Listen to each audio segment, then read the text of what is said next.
नमस्कार. ठरलं तर मग या मालिकेच्या येणाऱ्या भागामध्ये जबरदस्त असा ट्विस्ट येणार आहे.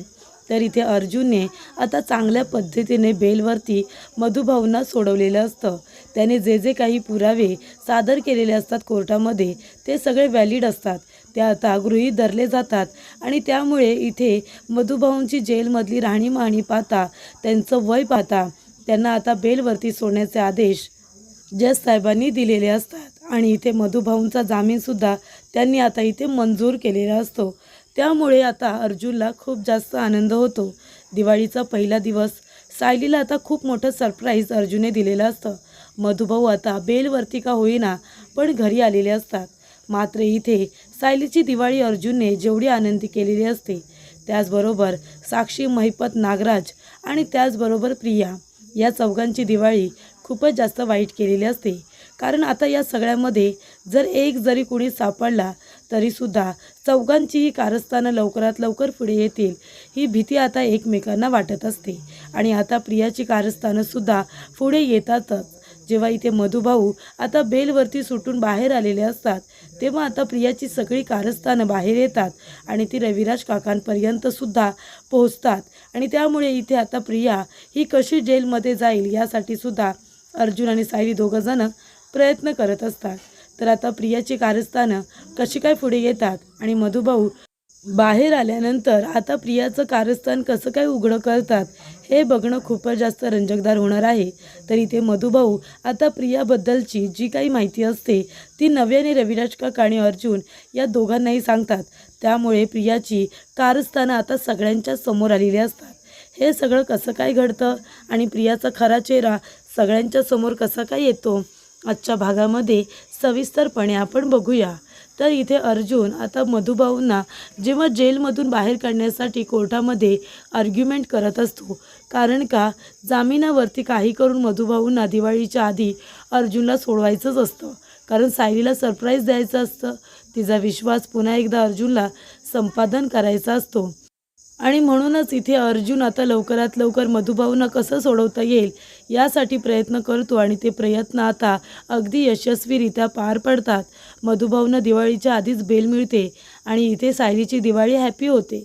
जेव्हा सायली दिवे वगैरे लावत असते तेव्हा इथे मधुभाऊ येतात आणि सायली बाळा अशी हाक मारतात. तेव्हा इथे सायली म्हणते की मधुभाऊ आणि येऊन ती लगेचच मधुभाऊंना मिठी मारते आणि म्हणते तुम्ही इथे. तेव्हा मधुभाऊ म्हणतात अगं जावई बापूंनी मला बेलवरती सोडून आणले जेलमधून. तेव्हा सायलीला खूप आनंद होतो. तेव्हा अर्जुन म्हणतो की मिसेस सायली मी एवढासुद्धा वाईट नाही आहे जेवढा तुम्हाला वाटतो. तेव्हा सायलीला आपल्या चुकीची जाणीव होते. राग आला असला म्हणून काय झालं, शब्द तर चुकीचे होते. तेव्हा इथे सायलीचा राग आता गेलेला असतो. ते अर्जुनला लगेच मिठी मारते. तेव्हा इथे अर्जुनलासुद्धा आता बरं वाटत असतं. त्यामुळे सुभेदार कुटुंब तर खूप जास्त हॅपी असतं आणि सायली तर एवढे दिवस जी नाराज बसलेली असते ती आता पुन्हा एकदा अर्जुनच्या मागे पुढे करत असते. तिला आता अर्जुनबद्दलचं प्रेम हे नव्याने आता तिचं वाढलेलं असतं आणि ती त्याची आता पूर्वीसारखी काळजीसुद्धा घ्यायला लागलेली असते. त्यानंतरला इथे मधुभाऊंनासुद्धा हवं नको ते सगळं ती बघत असते. तर इथे सुभेदार कुटुंबांनी चांगल्या पद्धतीने मधुभाऊंचं वेलकम केलेलंच असतं. पण इथे आता प्रियाने दिलेली साक्ष आणि साक्षी ज्या वेळेला विलासचा खून झाला त्यावेळेला नक्की कुठे होती हा शोध आता पोलिसांनीसुद्धा घ्यायला हवा असं अर्जुनने सांगितलेलं असतं. त्यामुळे जेव्हा इथे मधुभाऊंना आता बेल मिळत असते तेव्हा प्रिया खूप घाबरलेली असते. कारण प्रिया मनामध्ये म्हणत असते की मधुभाऊ जर बाहेर आले तर माझी सगळी कट कारस्थानं बाहेर येतील. कारण मधुभाऊंना सगळं काही माहिती होतं. ज्या वेळेला विलासचा खून झाला त्यावेळची सगळी सत्य परिस्थिती मधुभाऊंनाच माहिती होती. पण त्यांना बोलूसुद्धा दिलं नव्हतं तर त्यांना पोलीस अरेस्ट करून घेऊन गेले होते. त्यामुळे इथे जेव्हा मधुभाऊ बाहेर येतील तेव्हा ते पुन्हा आश्रमामध्ये जातील आणि ते सांगतील की त्यावेळेला नक्की काय घडलं होतं, साक्षी कुठे उभी होती, प्रिया कुठून मागून आली आणि इथे विलास आणि त्यांच्यामध्ये कशी झटापट झाली हे सगळं आता मधुभाऊ त्या लोकांना सांगतील. आणि अर्जुन पुन्हा पुरावे गोळा करेल आणि तो पुन्हा कोर्टामध्ये येऊन मी खोटी साक्ष दिली आहे आणि साक्षीने विलासचा खून केला आहे हे सुद्धा सिद्ध करेल आणि मग तेव्हा मला जेलमध्ये जाण्यापासून कुणीही अडवणार नाही. त्याचबरोबर प्रतिमा आणि रविराज काका यांना तर आत्ताच लाज वाटते की मी त्यांची मुलगी नाही आहे म्हणून. त्यांना असं वाटतंय की आमची मुलगी अशी असूच शकत नाही, ही आमची मुलगी आहे या गोष्टीची आम्हाला लाज वाटते असं रविराज काका आधीच म्हणालेले असतात. आणि जर एवढं खोटं प्रिया बोलली आहे हे जर रविराज काकांना कळलं तर ते तिला कधीही माफ करणार नाही. कारण एकदा बोलता बोलता रविराज काका बोललेले असतात की जर मला कळलं ना तन्वी की तू खोटी साक्ष दिलेस कोर्टामध्ये आणि तुझ्या एका साक्षीमुळे इथे एक निरपराधी माणूस जेलमध्ये सजा काढतोय हे जर मला कळलं तर मी तुला कधीही माफ करणार नाही. म्हणून मी तुला म्हणतोय की साक्षी शिकरेची आता मदत करणं बंद कर.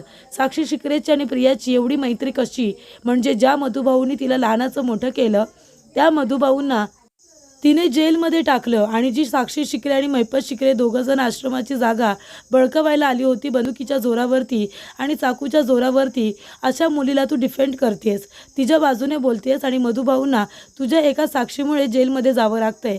तर इथे प्रियाने खूप मोठं पाप केलेलं असतं आणि इथे रविराज काका तिला आधीच म्हणालेले असतात जर तू साक्षीला वाचवण्यासाठी खोटी साक्ष दिली असशील ना तर मात्र मी तुला मग माफ करणार नाही.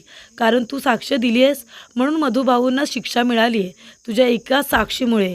तेव्हा इथे असा पुरावा तर नाहीच सादर केला आहेस तू की विलासचा खून नक्की मधुभाऊंनीच केला आहे, हे तू सांगू शकणार आहेस का? कसा केला, काय केलं? तू म्हणालीस की मी बघितलं म्हणून त्यांना अरेस्ट झाले. तेव्हा इथे प्रिया खूप घाबरते.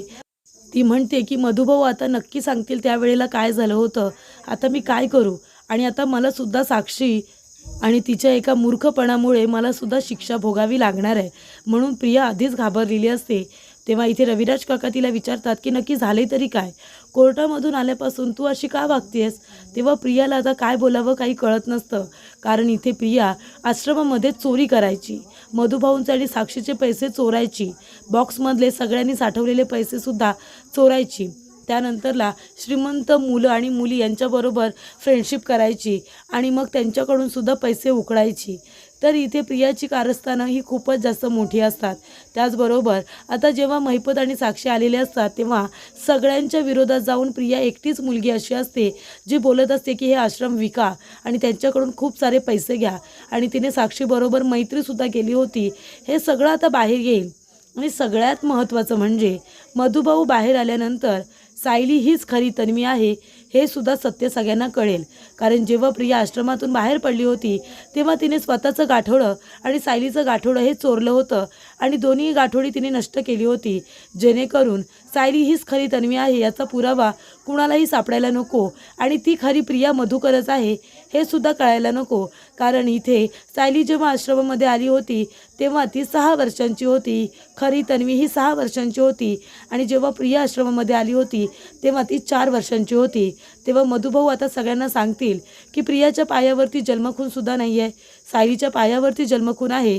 आणि सायली ही जेव्हा मला भेटली होती तेव्हा तिचं नाव, पत्ता सगळं काही त्यांनी लिहून ठेवलं होतं, जसं मधुभाऊ सगळ्या मुलांचं आणि मुलींचं लिहून ठेवतात.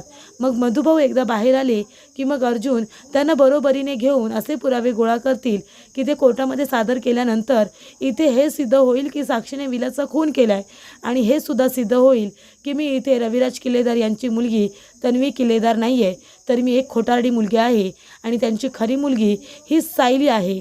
हे सत्य जेव्हा अर्जुन आणि मधुभाऊ सगळ्यांच्या समोर आणतील तेव्हा मला इथे जेलमध्ये खडी फोडायला नक्की सगळेजण पाठवतील.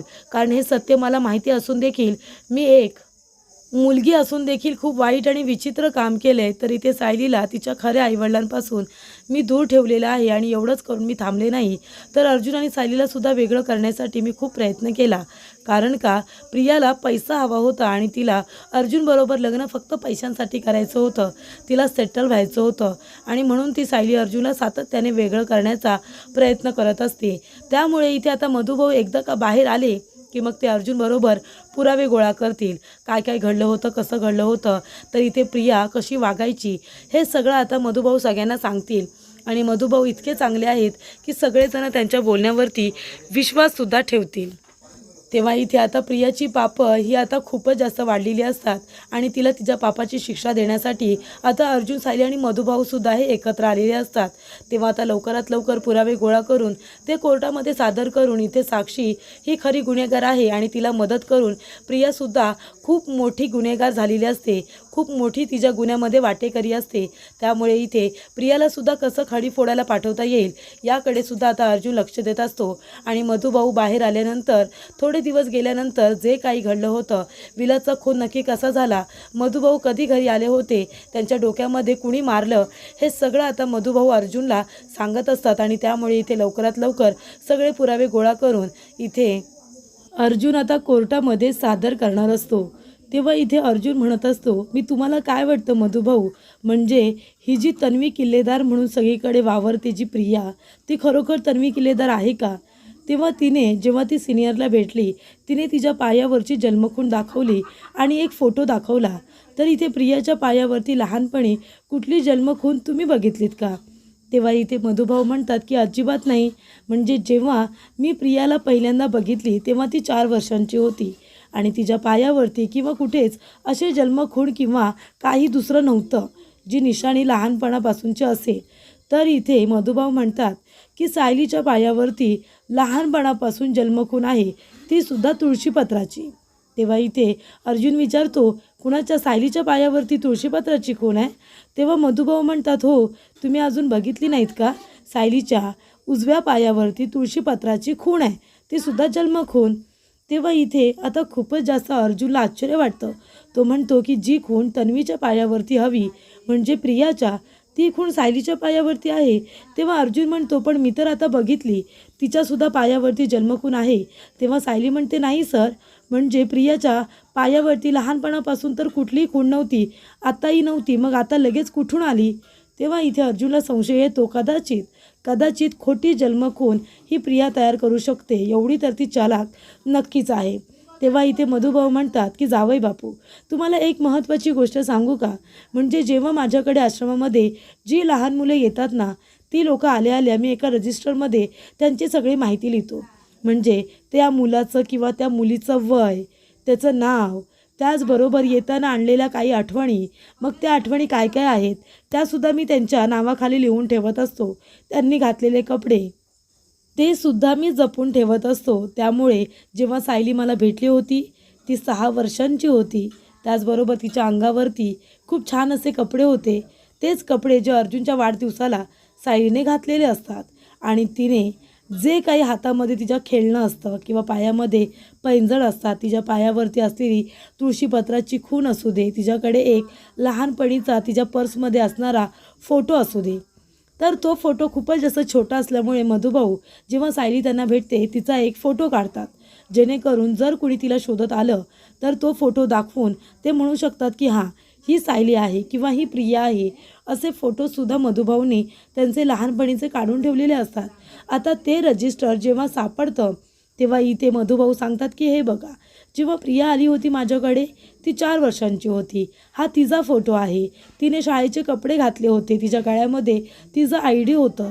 तर इथे प्रियाने जेव्हा गाठोडे चोरी केलेले असतात तेव्हा तिला माहिती नव्हतं की मधुभाऊ अजून एक रेकॉर्ड ठेवतात, तो म्हणजे रजिस्टर. आणि ते रजिस्टरमध्ये सुद्धा ज्या पानावरती ज्या व्यक्तीचं किंवा ज्या मुलीचं नाव आहे, तिथे त्यांचा फोटो आणि त्यांची वैयक्तिक सगळी माहिती, त्यांच्या खाणाखुणा, त्यांच्या खुणा म्हणजे जन्मखुणा, हे सगळं काही त्यांनी अगदी इत्थंभूत लिहून ठेवलेलं असतं. आणि ते रजिस्टर जेव्हा मधुभाऊ अर्जुनला दाखवतात तेव्हा खूप मोठ्या सत्याचा उलगडा होतो. म्हणजे की हे अर्जुनला कळतं की ज्या वेळेला इथे प्रिया तन्वी किल्लेदार म्हणून आली होती तेव्हा तिने पायावरती जन्मखूण जी दाखवली होती ती खोटी होती. तिने जे पेंडल घातलं होतं ते सायलीचं होतं आणि तिने जो फोटो दाखवला होता तो सुद्धा सायलीचाच होता. हे अर्जुनला आता कळलेलं असतं, कारण सायलीच्या नावापुढे तिचा फोटो, तिच्याकडे जी काही आभूषणे होती ती सगळी त्यांनी रेकॉर्डमध्ये लिहून ठेवलेली असतात. तेव्हा इथे अर्जुन म्हणतो की आता प्रियाला कुणीही वाचवणार नाही आहे, मी आत्ताच्या आत्ता सिनियरला ही सगळी माहिती देणार आहे. आणि त्यामुळे लवकरच अर्जुन आता मधुभाऊंच्या साथीने आणि त्यांना खूपच जास्त सहकार्य केल्यामुळे आता खूप ठोस पुरावे अर्जुनच्या हातामध्ये लागलेले असतात. आणि त्यामुळे हे लवकरात लवकर सिद्ध होणार असतं की जी आतापर्यंत तन्वी किल्लेदार म्हणून सगळीकडे मिरवत होती, मला आणि सायलीला वेगळं करण्यासाठी जी प्रयत्न करत होती, ती मुळातच तन्वी किल्लेदार नाही आहे, तर ती प्रिया मधुकरच आहे. म्हणजे कुणीतरी ती दुसरीच मुलगी आहे हे आता अर्जुनला कळलेलं असतं आणि तो लवकरच ते सगळ्यांसमोर आणणार असतो, सिद्ध करणार असतो आणि प्रियाचा खरा चेहरा लवकरच सगळ्यांच्या समोर येऊन आता तिच्या गुन्ह्याची शिक्षासुद्धा अर्जुन लवकरच देणार असतो. तर आता अर्जुन प्रियाला कशी शिक्षा देणार आणि तिचं हे भांडं सगळ्यांसमोर कसं काय फोडणार हे बघणं खूपच जास्त रंजकदार होणार आहे. ते बघण्यासाठी तुम्ही आमच्या चॅनलला नक्की सबस्क्राईब करा आणि येणारे नवनवीन अपडेट्स बघत राहा. थँक्यू.